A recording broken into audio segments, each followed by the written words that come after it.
Assalamualaikum warahmatullahi wabarakatuh. Terima kasih kepada Bapak Faris selaku dosen pengampu mata kuliah Peralatan Diagnostik 2 dan terima kasih kepada teman-teman semuanya. Sebelumnya, perkenalkan kami dari kelompok 1 ingin mempresentasikan hasil diskusi kami yang berjudul Elektroensefalografi atau EEG yang beranggota yang pertama saya sendiri Abizah selaku moderator dan Saya Fazal Nazidan dengan NIM 2402021. Perkenalkan, nama saya Gilang Fili Pratama dengan NIM 2402024. Perkenalkan, nama saya Muhammad Fikri, NIM 2402038. Perkenalkan, saya Muhammad Adan dari kelompok 1 NIM 2402035. Nama saya Muhammad Ebrian Hakim dengan NIM 2402037. Perkenalkan, nama saya Muhammad Aditya Afasyah, NIM 2402034. Perkenalkan, nama saya Dadang Dana, NIM 2402014. Saya akan menjelaskan pengertian dari EEG. EEG adalah tes untuk mengukur aktivitas listrik di otak dan menggunakan alat berbentuk cakram logam kecil yang terpasang pada kulit kepala Anda. Tes ini dapat mengidentifikasi aktivitas listrik yang abnormal di otak, yang mungkin mengidentifikasi adanya kelainan sistem saraf atau penyakit otak tertentu pada diri Anda. Sebagai informasi, sistem otak Anda berkomunikasi melalui impuls listrik yang aktif sepanjang waktu termasuk saat tidur. Pada saat pemeriksaan EEG, aktivitas listrik tersebut akan terekam dalam bentuk garis bergelombang di layar komputer. Dapat dicetak di kertas agar dapat lebih mudah dibaca dan ditafsirkan. Saya akan membacakan bagian-bagian alat EEG. 1. Sistem komputer utama dan troli bagian atas. Komputer dan monitor berfungsi sebagai unit memproses pusat untuk mereka mengolah dan menampilkan grafik gelombang otak atau EEG secara langsung. 2. Printer digunakan untuk mencetak hasil rekaman gelombang otak pada kertas medis jika diperlukan untuk dokumentasi fisik. 3. Kamera video digunakan pada sistem video EEG monitoring. Kamera ini mereka menggerakkan perilaku fisik pasien atau seperti kejang atau tidur secara bersamaan dengan perekaman gelombang otak untuk sinkron data klinis. 2. Kotak kontrol utama. Yang pertama, EEG controller. Komponen ini bertindak sebagai jembatan atau hub utama mengatur aliran data antara unit simulasi atau elektroda dengan komputer utama. 3. Blok simulator atau pemberi rangsangan. Saran stimulator alat pemberi stimulan arus listrik lemah yang aman untuk menguji respons saraf somatosensorik atau kulit otot. Yang kedua, saddle elektroda. Jenis elektroda khusus dihubungkan ke current simulator untuk ditempelkan pada bagian tubuh tertentu untuk pemberi simulator arus. Akustik dan visual simulator. Unit pengendali rangsangan suara atau akustik dan cahaya atau gambar visual. Yang keempat, headphone. Memberikan simulasi berupa suara atau nada tertentu ke telinga pasien untuk menguji respon auditori otak.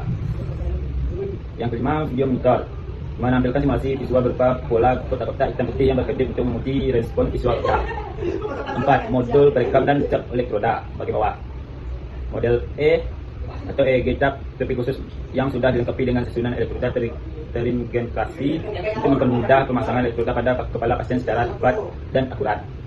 Model D, unit kotak input tempat kabel-kabel elektroda terhubung, berfungsi memperkuat sinyal listrik otak yang sangat lemah sebelum dikirim ke controller. Ingin menjelaskan tentang blok diagram EEG. Elektroda 1 dan elektroda 2 ditempelkan pada kulit kepala pasien untuk menangkap sinyal listrik pada otak. Sinyal EEG yang dihasilkan sangat kecil, biasanya hanya beberapa mikrovolt. Sementara rangkaian proteksi, sebelum sinyal masuk ke rangkaian utama, sinyal melewati rangkaian proteksi, yaitu dengan fungsinya melindungi pasien dari listrik yang tidak diinginkan, melindungi komponen elektronik dari lonjakan tegangan, dan menjaga keamanan saat proses pengukuran. Instrumentation amplifier, sinyal dari kedua elektroda masuk ke penguat instrumensi. Fungsinya menguatkan sinyal EEG yang sangat lemah, mengurangi gangguan noise yang masuk bersamaan pada kedua elektroda, menghasilkan sinyal yang lebih jelas untuk diproses lebih lanjut. Keempat, RLD. Bagian ini terhubung elektroda yang referensi, berfungsi mengurangi noise atau gangguan listrik dari lingkungan, terutama gangguan listrik PLN. Menstabilkan tegangan referensi tubuh pasien, dan juga meningkatkan kualitas sinyal EEG yang direkam. Kelima, rangkaian penguat AC. Setelah diperkuat oleh instrumen amplifier, sinyal masuk ke penguat AC. Fungsinya menguatkan komponen sinyal AC, aktivitas listrik otak, dan menghilangkan komponen DC yang tidak diperlukan. Dan membuat amplitudo sinyal cukup besar untuk diproses filter berikutnya. Low pass filter tipe Butterworth. Filter ini berfungsi melewatkan frekuensi rendah yang merupakan sinyal EEG.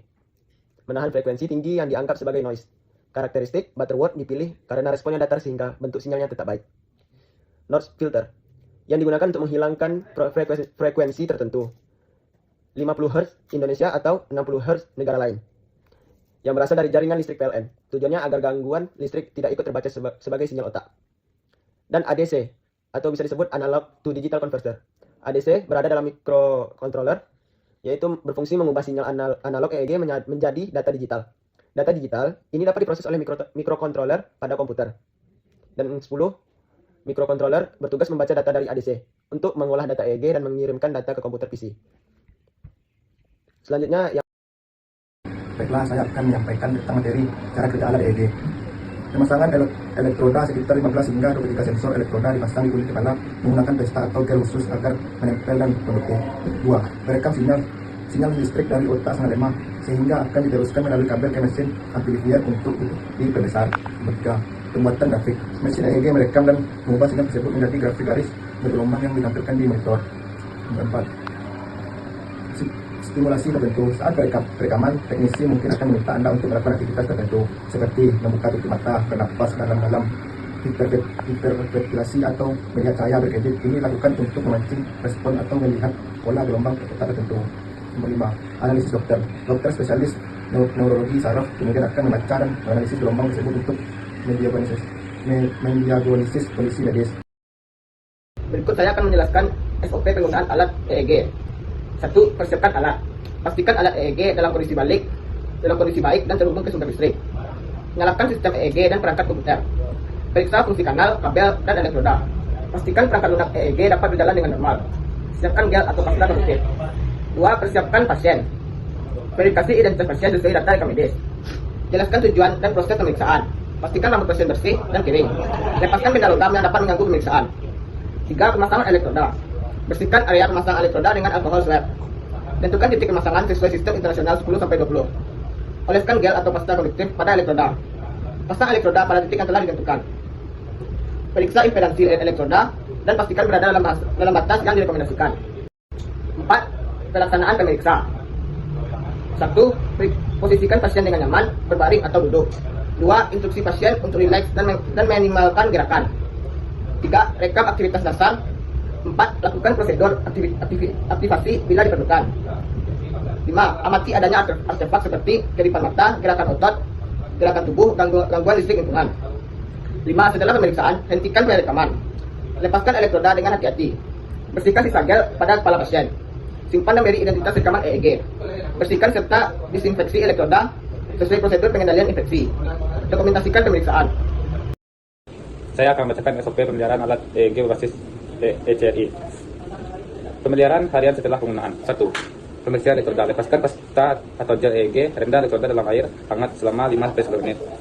2. Fungsi unit utama. Bersihkan layar monitor, keyboard, dan bodi PC dari debu menggunakan kain microfiber kering. Pemeliharaan bulanan atau infeksi fisik dan fungsi. 1. Infeksi kabel atau kelistrikan.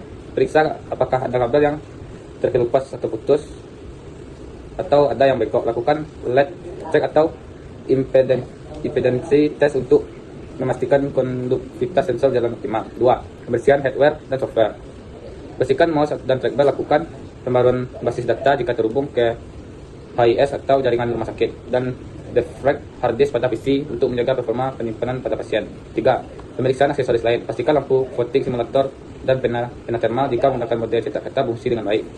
3. Pemeliharaan tahunan atau kalibrasi. Kalibrasi 1. Kalibrasi resmi. Sesuai standar fasilitas pelayanan kesehatan, alat EEG wajib diuji dan dikalibrasi minimal 1 kali dalam setahun oleh Balai Pengaman Fasilitas Kesehatan atau BPFK atau lembaga berizin resmi. 2. Kalibrasi mandiri atau harian. Gunakan sinyal kalibrasi internal alat untuk memastikan alat mampu membaca gelombang frekuensi dasar secara akurat. Uji kalibrasi gelombang kotak atau square wave. Ingin menjelaskan tentang troubleshooting alat EEG. Masalah pertama yaitu gelombang tidak terbaca atau mengalami gangguan noisy atau flatline. Solusinya untuk periksa kalibrasi mesin, atur saklar pemilih selektor switch ke posisi kalibrasi standar. Jika fungsi kalibrasi normal, masalah kemungkinan besar berasal dari pasien atau elektroda. 2. Uji dengan start simulator. Jika tersedia, sambungkan mesin EEG ke simulator. Jika jejak yang dihasilkan bagus dan tidak berderau, kerusakan ada pada koneksi pasien atau kabel. Yang ketiga, kondisi kabel dan elektroda. Periksa fisik semua elektroda dan konektor kabel. Biasanya ada kabel ground. Pastikan sambungan ke kotak jack input jack box terpasang dengan kuat. Masalah kedua, gangguan sinyal listrik atau artefak. Yang pertama, solusinya artefak fisiologis. Pastikan pasien rileks dan berbaring diam. Jika pasien mengatuk gigi atau menggerakkan bola mata secara berlebihan, gelombang EEG akan terganggu. 2. Interferensi alat lain. Matikan perangkat elektronik di sekitar ruangan yang dapat menyebabkan interferensi. Pastikan juga kabel RD terpasang dengan baik pada stop kontak rumah sakit. Masalah ketiga, impedansi elektroda terlalu tinggi. Yang solusinya, Yang pertama, bersihkan area kulit kepala. Minta pasien membersihkan rambut dan pastikan tidak ada gel, minyak, semprotan rambut, atau kondisioner sebelum pemasangan. Yang kedua, bersihkan soket elektroda. Gunakan cotton bud yang dibasahi isopropanol atau alkohol 70% untuk menggosok setiap soket elektroda dengan lembut. Yang ketiga, periksa gel konduktif. Tambah atau perbarui gel konduktif elektroda. Bersihkan sisa gel hangat setelah selesai digunakan. Sekian penjelasan dari saya. Assalamualaikum warahmatullahi wabarakatuh.